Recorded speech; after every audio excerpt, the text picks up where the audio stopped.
Nisam imao ljubavi prema životu, da nije bilo milosti Božje i ljubavi Božje i dobrote njegove, od ovoga svega skupa ne bi bilo ništa. Radujem se i hvala Bogu što smo u ovoj svetinji, manastiru u Šedolu, na 10. godišnjicu zvano saborovanje Krušedolska zvona, gdje se okupljaju krajišnici prognani iz Hrvatske i iz drugih krajeva Bosne i Hercegovine i svuda iz zemalja koje računaju da nisu više srpski. Još se više radujem što eto dajem jedan mali intervju novinarki koja je bila kao mala u prvom razredu meni u horu u Iloku 94., 5., 6. kada sam ja tamo bio vjeroučitelj kao izbjeglica i kada sam imao hor od 90 devojaka.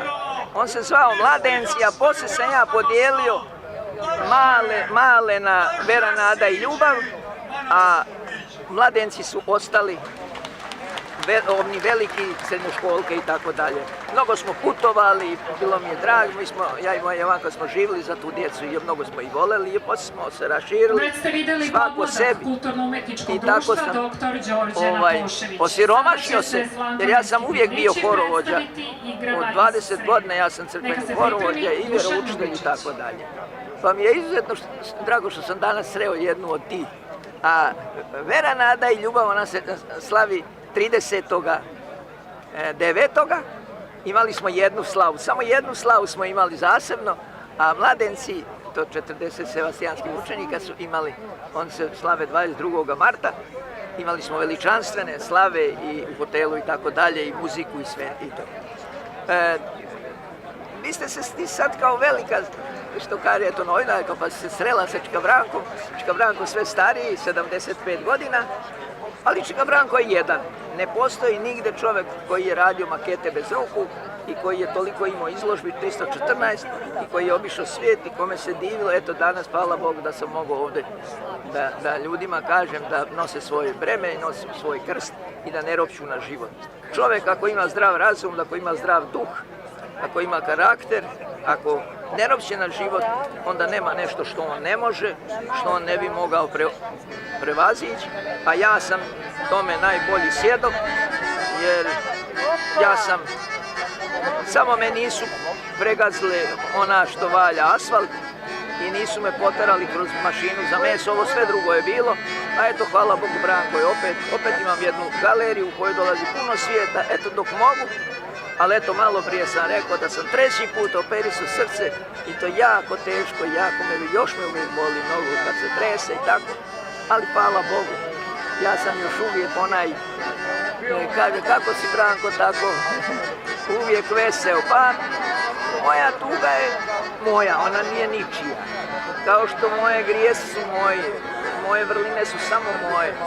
Ja ne mogu uzeti tvoje vrline, ni ti moje. Mi svako imamo svoje tugu, svak svoj radost i jedino što možemo jedni drugima pomoći da ju lakše podnesu, da lakše, jer uvijek je lakše kad dvoje ponesu neko vreme. Ja nastojim sa svima koji se meni obraćaju da kao čovjek podelim sa njima, jer zatvoren čovjek, on je kao zatvorena flaša sa paradajsom ili vinom ili sokom, pa hermetski zatvorena, tamo gljivica nagrize, onda eksplodira, to domaćice dobro znaju. Tako i čovjek koji je zatvoren u sebe, to se zove slom živaca, a to je najopasnije, to se poslije više ne kupi. Zato se uvijek mora naći nekome kome ćeš povedati, ne mora to baš biti sveštenik, dobro je da bude, ali teško je sad naći nekako toliko poverenja. A eto nekako u mene imaju mnogo poverenja, pa sam ja mnogo toga primio i tako preuzeo da nosim breme. Drugi je i da kao čovjek savjetujem kako bi ja to rešio što se ispred čovjeka pobeđuje. Mladima ljudima bi preporučio da je život kao put. Ima mnogo krivina i zato treba jako paziti. Jer ako se ne pazi i ne upotrebi kočnice kad treba kao kod auta, onda ode u jendek i onda više nema povratka.